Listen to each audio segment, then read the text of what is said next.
Do you sometimes wonder how you could truly have an impact when it comes to diversity, equity, inclusion, and belonging? How do you know you are moving in the right direction when it comes to becoming a more inclusive individual? As Diverse as Two Peas in a Pod brings topics such as ethnicity, genders, sexuality, or religion on the table. We talk about research and science, but also emotions, feelings, and vulnerability. We discuss allyship, advocacy, and privilege. But most importantly, we talk action. Because without action, we stay still. And when it comes to diversity, equity, inclusion, and belonging, stillness is never the answer. Welcome to As Diverse as Two Peas in a Pod. Today, I have the amazing opportunity to welcome Zaheera Soomar to talk about activism and living your values daily, even when the world around us isn't always conducive to it. Zaheera is a business leader, independent consultant, and academic scholar with more than 17 years of experience leading on business strategy, organizational change, responsible business practice and innovation, and large-scale transformation across multiple industries. I am extremely privileged to have had the chance to speak to such a wonderful person about this topic of activism. So let's just dive right in on this latest episode of As Diverse as Two Peas in a Pod. Welcome to another episode of As Diverse as Two Peas in a Pod. Today I have the great pleasure to welcome Zaheera, who is going to be with me for the duration of this podcast. Zaheera, welcome. Thank you, Julian. Good to be here. Well, it's a pleasure to have you here, and I've been really looking forward to this episode because I think you have wonderful insights to share and wonderful stories. So I can't wait to dive in and hear more about all of these. But before we start, I'd simply like to ask you, what's your story? Well, I mean, that's an interesting question. I guess without writing a whole book or reading a novel to you, I guess if I had to summarize it, I would say I am a female, and I identify as a female who has grown up, who comes from a cultural background and a religious background, and has grown up more with religion than culture based on a choice by my parents. And in quite a liberal household, in the sense that my mom was a working mother. She believed in women studying and having careers. She fought her own boundaries within her family and culture when she was growing up. And so we certainly, as girls in our family, myself and my three sisters, we certainly didn't have to fight that or try and overcome those hurdles. When we were growing up and when we were thinking about kind of post-schooling and what to do, we were very much encouraged. And so I grew up in a pretty liberal household who believed in education for girls, believed in women having careers, etc. And so that was a very supportive environment. Yet I still came from a very cultural and religious background, and still do hold my religion very near and dear to me, but not so much my culture. Not because I don't appreciate it, just because I kind of value religion a little bit more than the culture that I come from. And at some points, the culture and religion's at loggerheads as well in terms of how to think about certain things or how to behave. So have always been someone who's very academically inclined, very into working, studying, etc. I had some earlier challenges in my life, my young adult life, that really kind of set the tone for the rest of my adult life. and I think still sets the tone. And I'm very conscious of it, yet a part of me wants it and also doesn't want it. I kind of like the steer, but I also don't want to be steered by what's happened in my past. So I have kind of mixed emotions when it comes to that. But what it did do to me is it set me on a path of um, really wanting to be independent, not ever wanting to depend on anybody financially, for my happiness, for my well-being.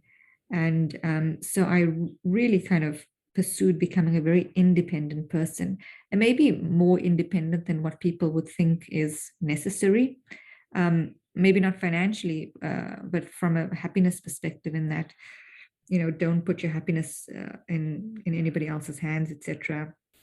I don't know that one needs to do that, but I certainly maybe have gone a bit far on that, and that's partly because of what some of the challenges that I went through early on in life. And so going down that path, I have been an independent person, worked, and been very focused on my career, very focused on setting my boundaries, ensuring that I am respected, taken seriously, not treated differently, treated fairly, etc. And always kind of made a way or forged a path for myself.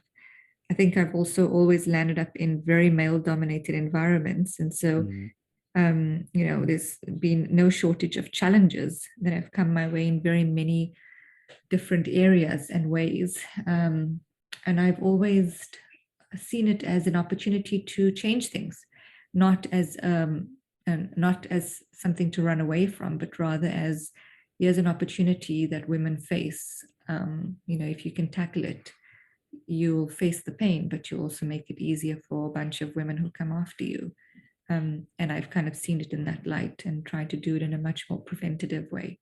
So that's what shaped me. It also shapes the way I am as a mother, because I tend to raise my kids then with that philosophy of kind of each of you being independent, and know who you are before you commit to others.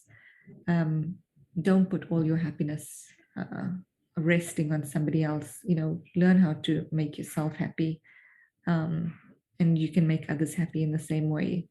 And also just financial independence. And I think I'm very strict with my daughters in raising them to think freely, independently, etc. I certainly was a different person. I was a different mindset when I was a young adult. And I often wonder, if I didn't go through those challenges, where would I be, and what would I be doing? I mean, one never knows, but yeah, I certainly know it shaped me, and that's kind of my narrative right now. Well, thank you so much for sharing this. And there's already so much to unpack. Actually, so many great things you've shared.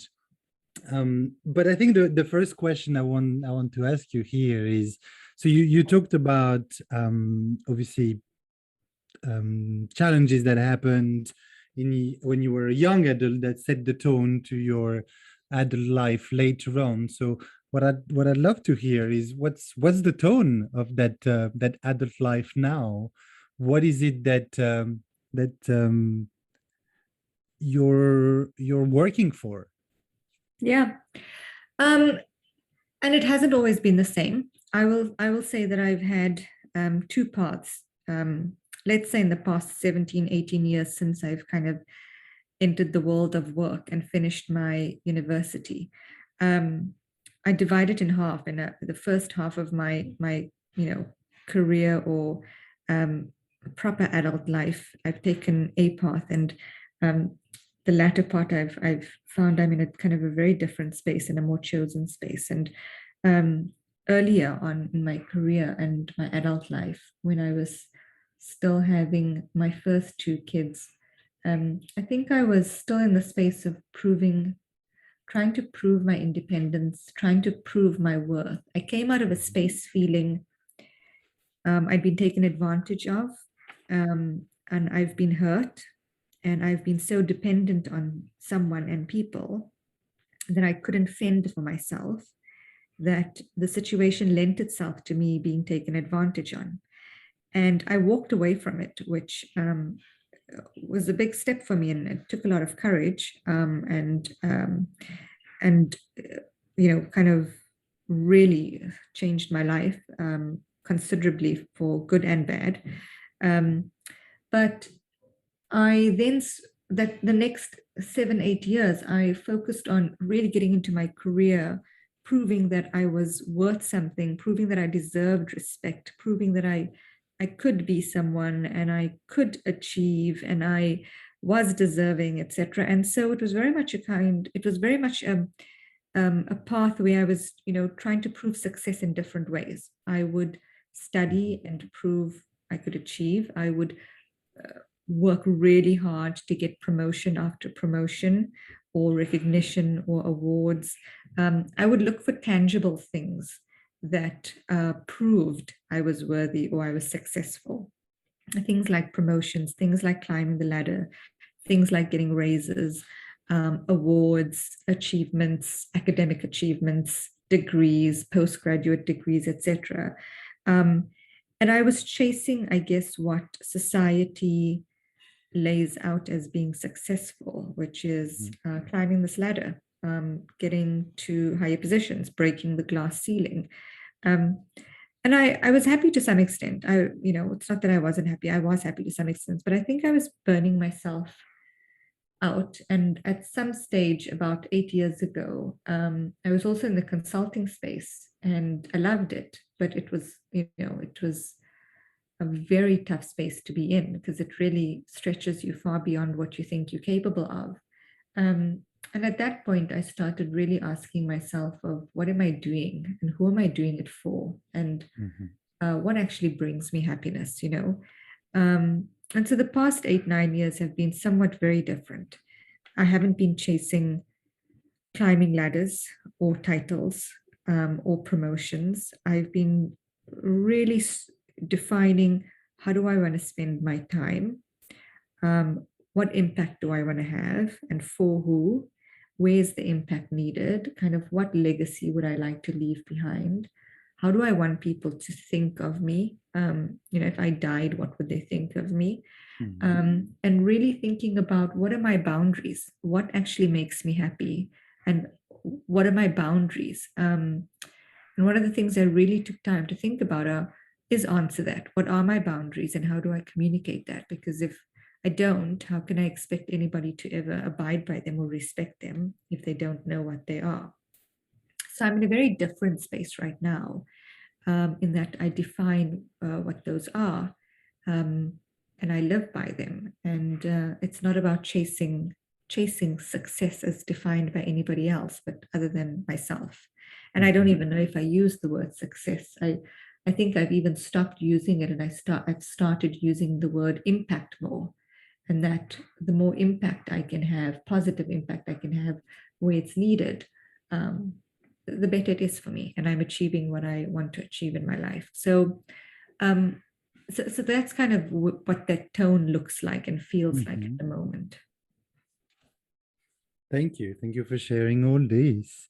And it's interesting because you haven't used the word at all, but I'm going to use it, which is the word activist.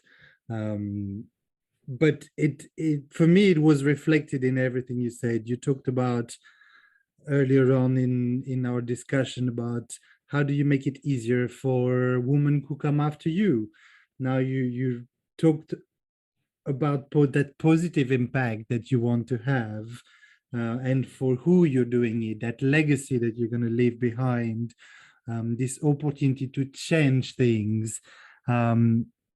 Do you call yourself an activist? I do. I like to think of myself as an activist for the things that I believe in.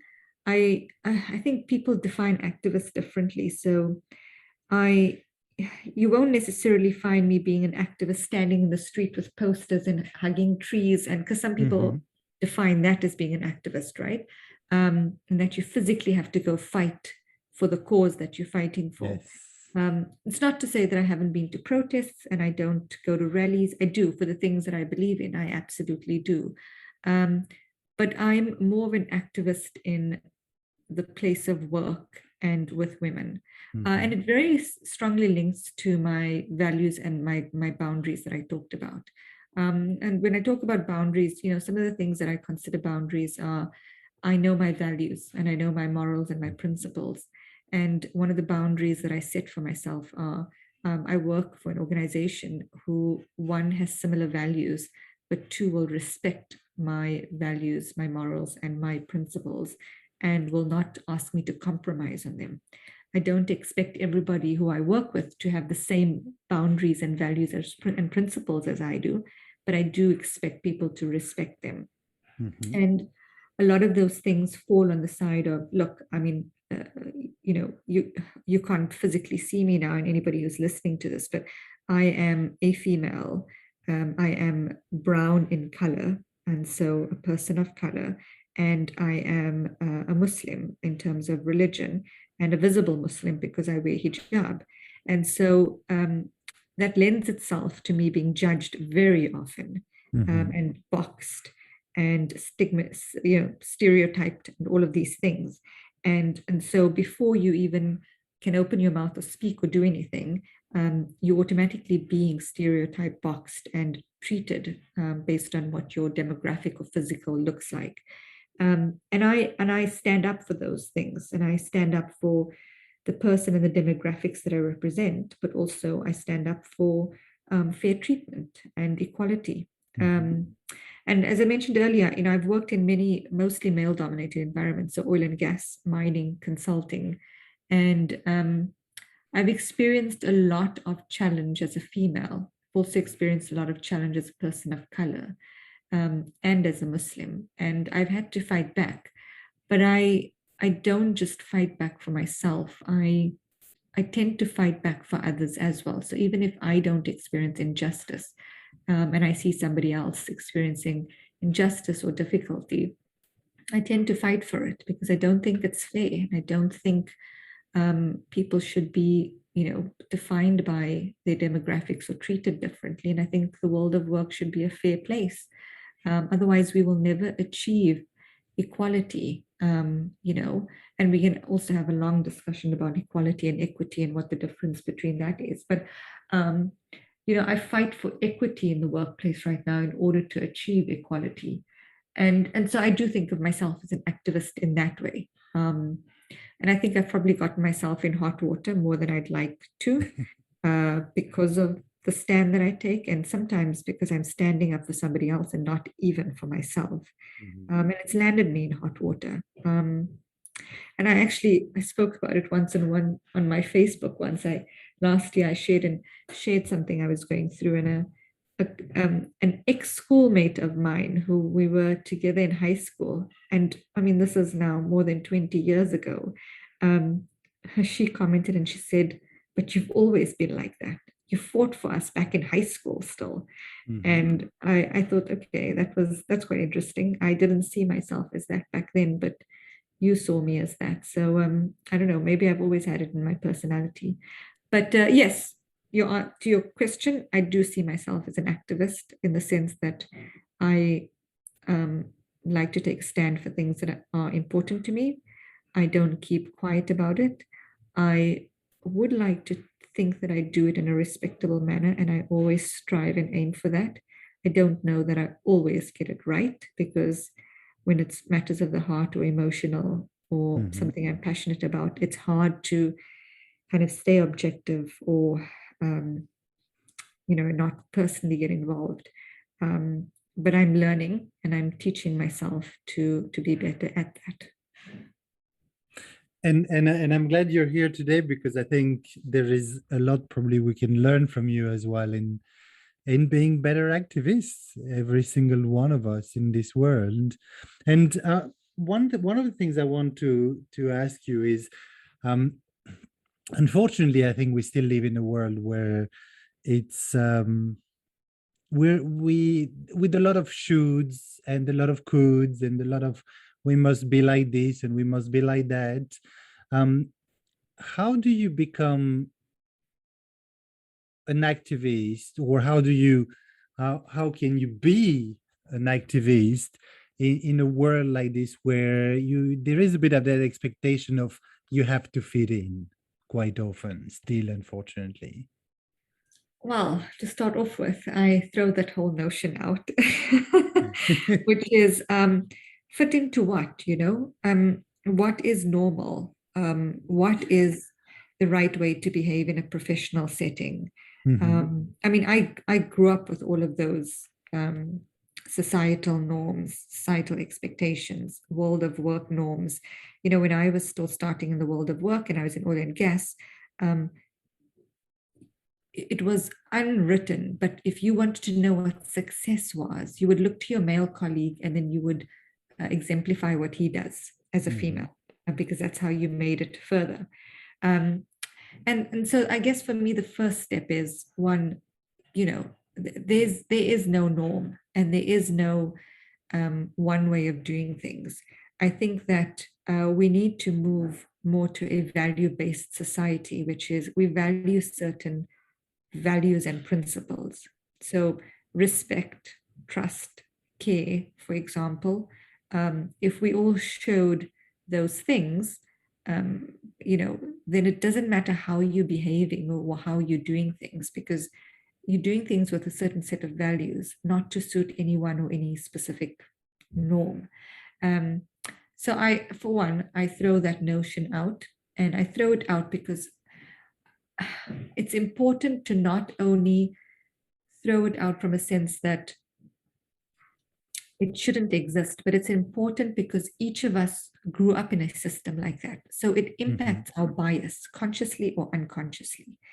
Um, so it's very easy for when someone says to me, this is how you should behave, and I can question them and say, no, I'm sorry, but who says that? And who made that rule? And why does that rule exist? But on the other hand, when I'm managing my team, I could be equally imposing that same system or expectation on one of my team members without being as straightforward, in that when they do something and I give them feedback, how conscious am I of how I'm measuring what they're doing and against what? Because I could be measuring it against societal norms and expectations as well. So Hmm. when I say the first thing to do is throw it out, it's not just throw it out in terms of expectation, but throw it out in terms of your own behavior as well, because you can't treat others that way based on societal expectations or unwritten expectations. The second is, I think we all need to check our bias. We all have conscious and unconscious bias. Like I said, we all grew up in a system, and we all have been subjected to the system. We all have ways of doing things, whether we agree with it or not. Sometimes we've taken the time to think about it. Sometimes we haven't taken the time to think about it. But, taking the time to understand your bias, conscious and unconscious, allows you to consciously select how you want to be, and how you want to treat others. And uh, it's not to say that a certain race is more biased than others. We are all biased, all of us. We've all grown up with systems, norms, um, racism playing a role. And so we all have that in our system. And we all need to check that, and measure ourselves before we can even judge others. So those are the types of things that I do, those two things. And I think the third is um, speak up. I I haven't always been someone who's practiced speak up, and I certainly haven't been someone who's always done it in the right way. Um, but don't be shy to speak up. Don't be shy to stand up for the things that you believe in. Yes, it comes with risks, and I can't tell people take the risk. Everybody has to measure their own appetite for risk, and I think all of our contexts are different.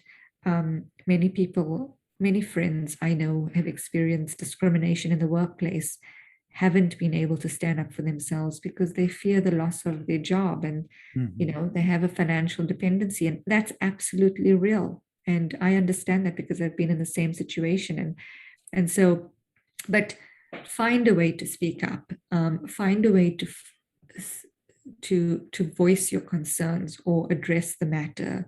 Don't let it slide, because the more we let it slide and the more we allow it, the more we are reinforcing the system, this unequal system that we have. And I think speak up takes practice and time. The more you do it, the better you become at it. I certainly find it helps to practice when you want to say something with somebody else in a safe space before you actually do it. Sometimes even saying it out loud to no one and just listening to yourself is very helpful. And you need to learn to do it in a way that is going to be received well enough, and get the impact that you want to make. But yeah, those are the things I do from an activist perspective. I certainly don't do enough. I don't think so, and I don't do as much as others do. So, but I try. And I think that's as you said, it is about trying in the first place, and I think you're definitely doing more than maybe a lot of people on this world in this world are doing. So thank you so much for everything you're doing out there. And but I think one of the things that I found very fascinating about what you were sharing, especially at the beginning, is about the fact that we have all different ways to look at what activism is, and we can all kind of contribute in our own ways, and it's not indeed necessarily just going out and going to a demonstration or a rally. It could be a number of things, and I think you give some really lovely examples here. um, I want to come back a little bit to the about the speaking up in a second, but before that, I want to actually go even more back into our conversation when you mentioned about the fact that it took you a lot of courage to kind of move forward from some of the challenges you went through. And I wanted to ask you actually what helped you in that process to kind of build up that courage.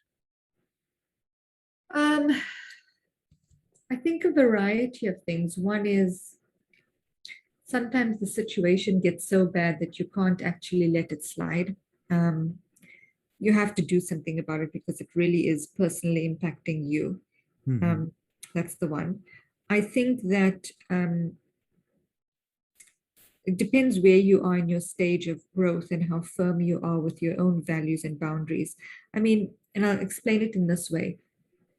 There were things that happened in my workspace, uh, maybe in the past 2, 3 years, that probably happened in the past 12 years ago as well, in a different workspace.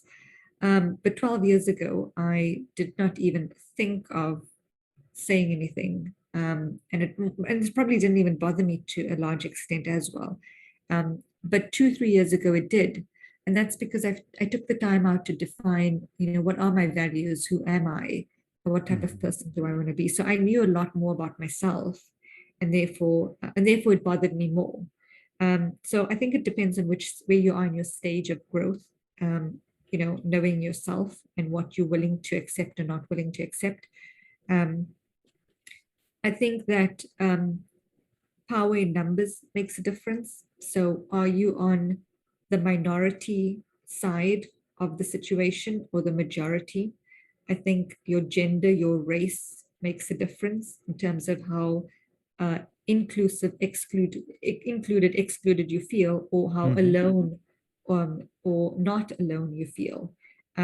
Many times there's power in numbers, right? So it doesn't matter what you believe in, but the power of numbers makes a difference. And not feeling alone in a situation is exactly what you need to get courage. So, and I think risk also. How much of a risk are you taking in speaking up or standing up for something? I think all of those things impact courage. And it's just to say, I think that my courage came when some of those things were at probably its max.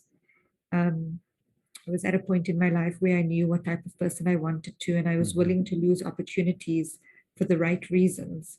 I didn't want to be in a company, in a role, if I didn't agree with what was taking place. I would be willing to sacrifice. I also was at a different stage of my career in that I feel a lot more comfortable, stable, and optimistic about career opportunities. That if I walked away from something, um, I feel comfortable that I would find something else fairly soon. And so that gives me a bigger risk appetite. Whereas maybe a couple of years ago, 10 years ago, I don't think I would have felt the same. So I think it's different things, Julian. Mhm. And I think each person is different. And you can't also project yourself on somebody else. And just because you feel courageous, I think this is the thing with power of numbers also, is that just because you feel courageous, you shouldn't impose or force others to stand with you if they're Mhm. not ready, because it's a different journey for every person.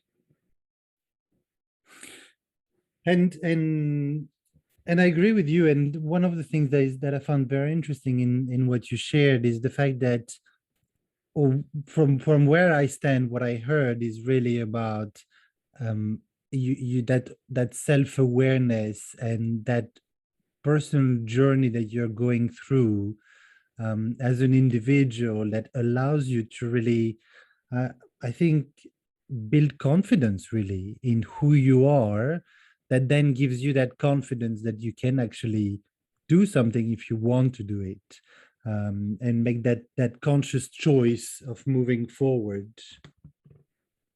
Yeah, absolutely. I think And that, self-awareness it's a good word, and it's a word that I think isn't spoken about enough in personal and professional, the world of your personal life and your professional life. But I think with self-awareness, you get so many other things. Mhm. Yeah, I agree with you.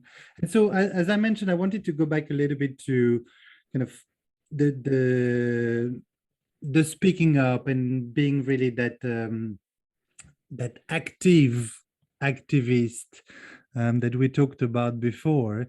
And what I wanted to ask you is, in all the things you've done, all the different um, areas where you've had an impact, what's gone well for you? Yeah. Wh- I, I've been on this journey of Speak Up, and I'm still on this journey and trying to figure out how to do it well and the different ways of doing it, and when to do it which way. And so when I speak to people, and even when I think about this myself, and kind of think about, well, how am I going to approach this when I'm ready to speak up about something? I ask myself a few questions, which is, what am I trying to achieve here? Mhm. And who am I trying to achieve it with? And sometimes the answer is, I'm so frustrated at the situation and I just want them to understand my frustration. And therefore, and that's all that I want to achieve, Um, and therefore, I think less about um, curating the message, structuring it, and even cutting out the emotion, because all of those things matter in this situation. You want the emotion to be seen, you want someone to build empathy for what you're feeling. And in order to build empathy for what you're feeling, they almost need to see how you're feeling. They need to see Mhm. the impact you are having through the situation. Um, and whether that's, facial expression, whether that's just pure anger, whether that's whatever your body language is saying. Sometimes people seeing your rawness, there's beauty in that. Obviously, in a respectable manner. I'm not talking about being disrespectful in any way. So that's one way. Then there's another way of am I trying to influence a decision? And, you know, how far away is that compromise or decision from where that person is right now?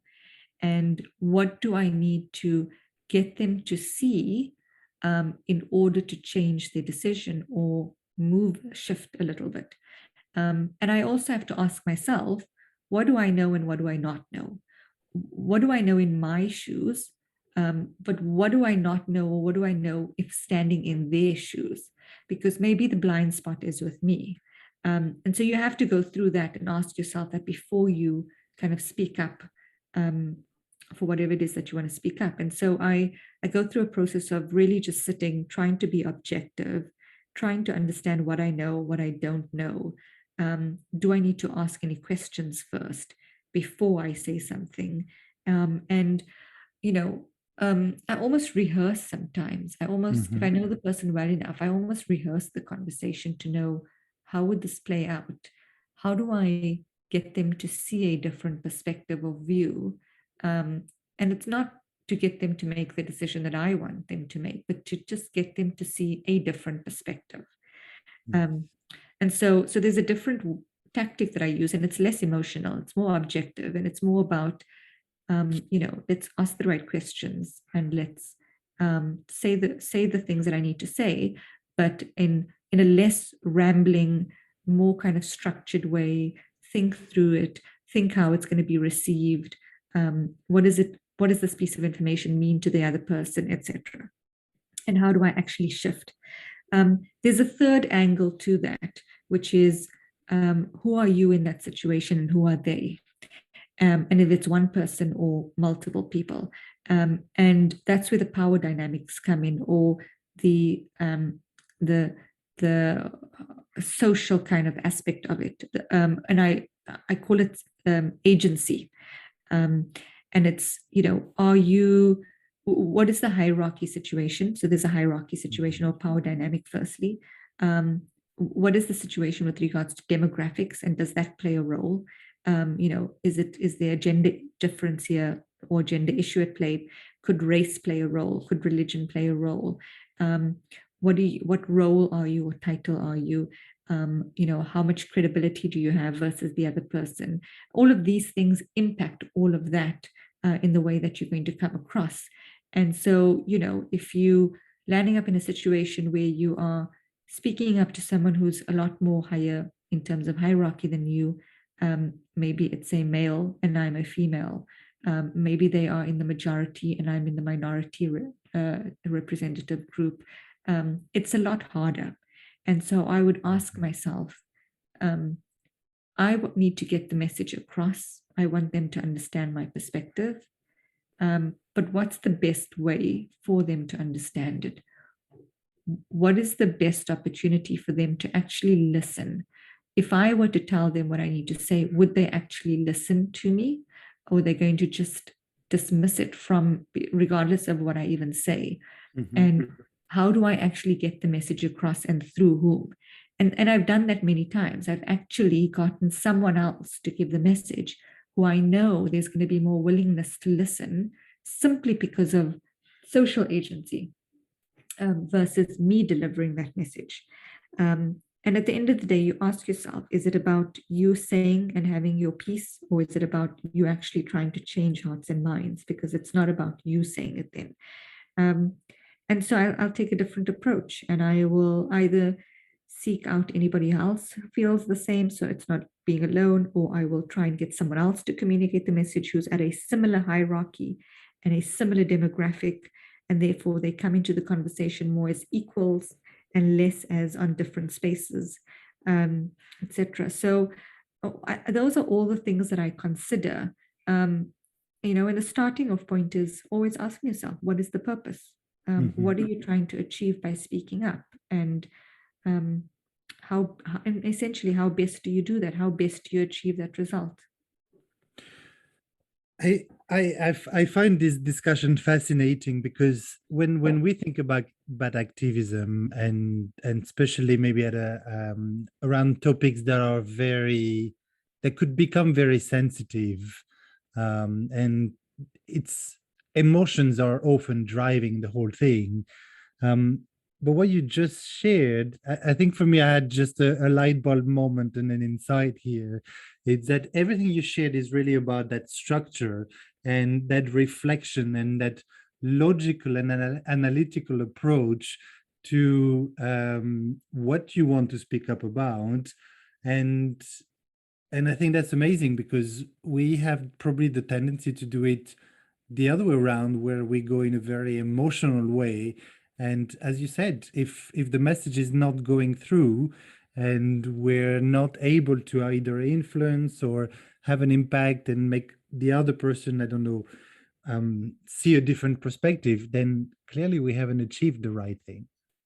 Yeah, and I guess, Julian, I think it's less about taking the emotion out of it, because I don't want to say you should. Um, I think emotion, passion, feelings, I think it's hugely important. It makes Mm-hmm. us each who we are. Um, but it's more about preparing and structuring it in a way that's going to be received the way you want it to be received. Yes. Many times when we don't practice or prepare and we go into this a situation where it's, um, highly pressurized or debatable or really tense, so very often, whether it's an argument, personally or professionally, whatever it is, so very often we walk away and we feel regret. And it's not, the regret is about, I should have handled that differently because it didn't go the way I was hoping it would go, it didn't achieve what I wanted it to achieve. And so sometimes really just sitting and thinking about, well, what do I want to achieve and how best am I going to achieve it? And it's not about removing the emotion, it's just about preparing for it, because I think the emotion plays a role. And I think when it comes to speak up and when it comes to activism, um, authenticity, empathy, it's a huge part of activism, right? Activism works when we are our authentic selves, and we build empathy for others because we are all different to each other. And when you can build empathy and understand somebody else's situation and why they feel and think the way they do, we get closer to compromising and meeting halfway in the middle. And so you don't want to take out that emotion because you need to build empathy, but you also don't want to be rambling, being over emotional, not making sense, leaving the person feeling like, oh my God, what's happening here, and just wanting to run away. You want the person to engage. And when you do come across, when you practice and when you structure it, you come across more calmly, not emotionless, but calmly.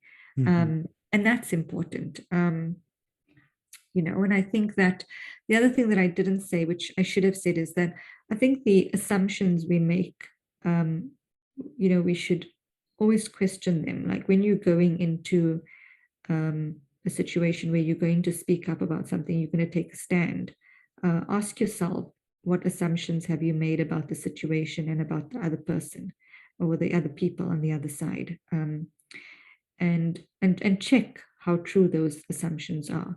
And sometimes, it's actually many times, it's better to take an assumption of give the person the benefit of the doubt, as in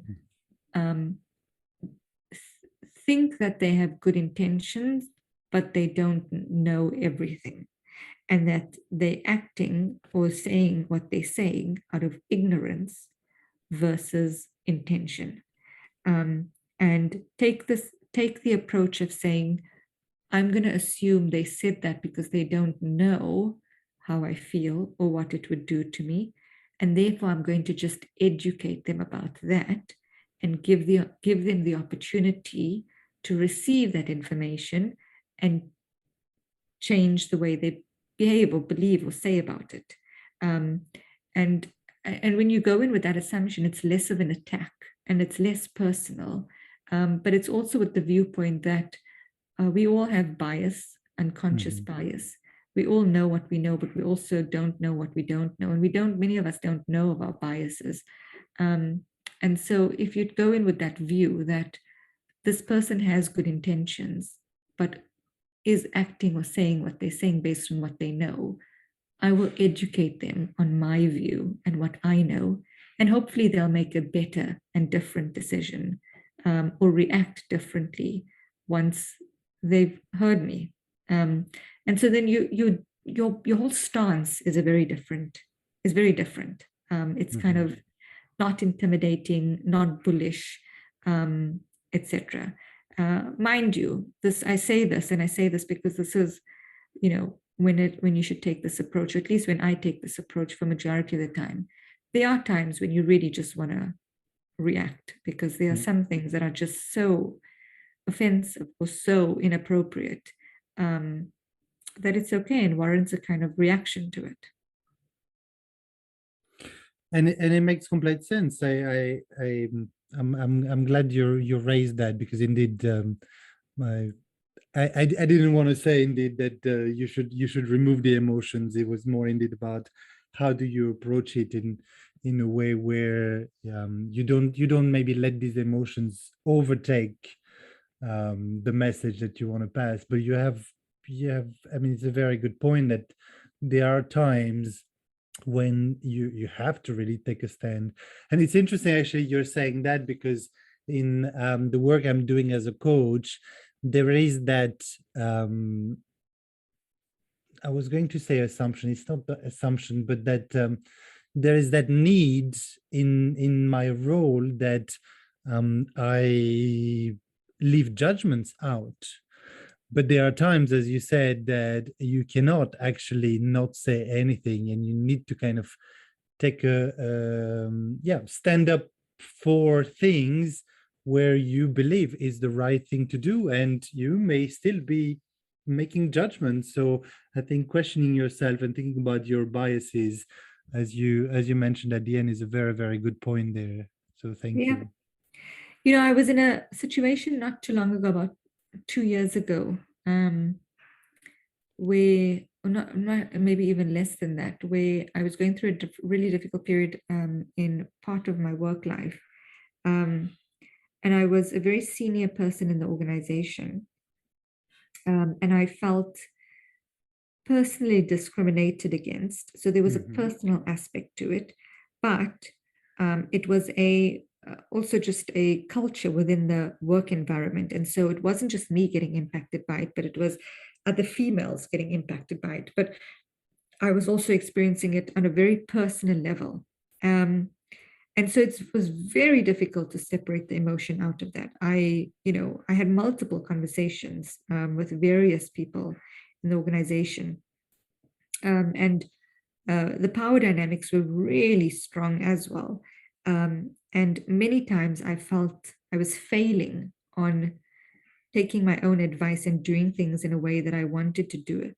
Mhm. I would start off, being prepared for a conversation, and 15, 20 minutes in, being so emotional and feeling so at loggerheads internally, um, that it was hard to kind of stay calm, be structured.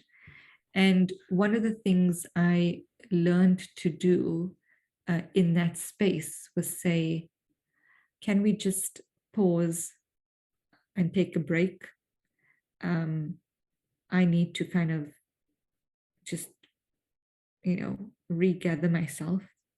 Um, and I need to just calm down, or I need to just see to my emotions, or, I need to just, go grab a glass of water, or, or I'm feeling, I would say things like, can I just take a break? I'm feeling extremely vulnerable at this Mhm. point, or I'm feeling unsupported right now.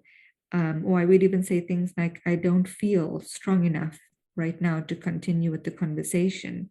And I would either ask for, a 15-minute break, or I would say, can we actually reschedule the conversation for another time? Um, and that actually was really good, because it meant just reclaiming my space and Mm. not forcing myself to push through a situation that I didn't feel strong enough to handle.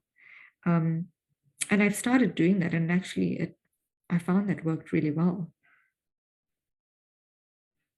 And it's a great advice. I mean, we forget sometimes that we need to to slow down and even stop Yeah. before we What's can the continue to move forward. what's the term? Slow down to speed up, right? So Yes, yeah. exactly, exactly. Well, you've shared so many kind of nuggets of wisdom and ideas, and I'm very grateful that I have the chance to be having that discussion with you.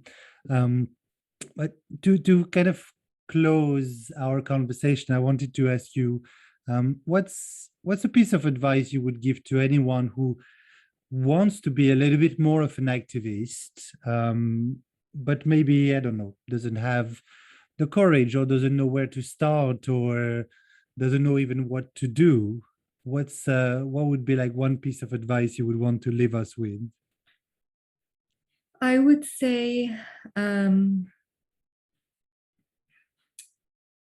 the thing for me that I would tell myself is always, I don't know that there's one piece of advice, but a few things. One is kind of stay true to yourself. Um, and I say that because some people are activists when they're staying true to a cause or somebody else's agenda. Mhm. But stay true to yourself. It's easier to build the courage than if you're trying to stay true to somebody else's agenda. So stay true to yourself. Number one, I would say try and break down the barriers of the system. There isn't systemic norms and there aren't societal norms. And, don't believe in those things. There are certain values I think we have to all adhere to and believe in, but change the system rather than trying to suit the system. Um, and that will take courage, but you're not making an impact to yourself only, but you're making an impact to everybody else that follows and will benefit. Um, yeah, and I guess the last piece I would say is just maintain respect. I think if you're an activist and stand up for something, no matter how you do it, but if you maintain respect in doing it, you'll be fine. Regardless of tone, regardless of emotions, regardless of what you're saying, if you are respectful to the other person, um, you're not crossing a line, and they will receive the message without feeling like you've crossed the line. So just maintain respect in whichever way you do it. Mhm. Stay true to yourself, change the system, and maintain respect. I think I asked you for one piece of advice and I got three, which It's is hard to give even one. no, but it's even better. It's even better. So I'm glad you decided to go for three instead of one, because I think we got three times more wisdom than I asked for. So Zaheera, thank you so much for being a guest today and being part of the podcast. I'm very grateful that I had the chance to spend this almost hour with you. The time has flown by, and keep doing what you're doing. This is amazing. I love following you on LinkedIn. Maybe the last question I could ask you actually is, Hmm. if anyone wants to reach out to you, what's the best way for them to do that? Probably on LinkedIn. Mhm. That would probably be the easiest. And I'm very happy to connect with people via LinkedIn. Yeah. Brilliant. Thank you again. Hope to It's have an absolute you in pleasure. the future again on the podcast. Absolutely. It was an And, honor. Thank you so much. and looking forward to seeing everything you're doing out there. Thanks a lot. Thanks, Julian. Thank you so much for listening. If you enjoyed this episode and you'd like to help support the podcast, please share it with others, post about it on social media, or leave a rating and review. We'd love to hear from you. To catch all the latest from us, you can follow us on Instagram, Facebook, or YouTube at As Diverse as Two Peas in a Pod. Thanks again, and I'll see you next time.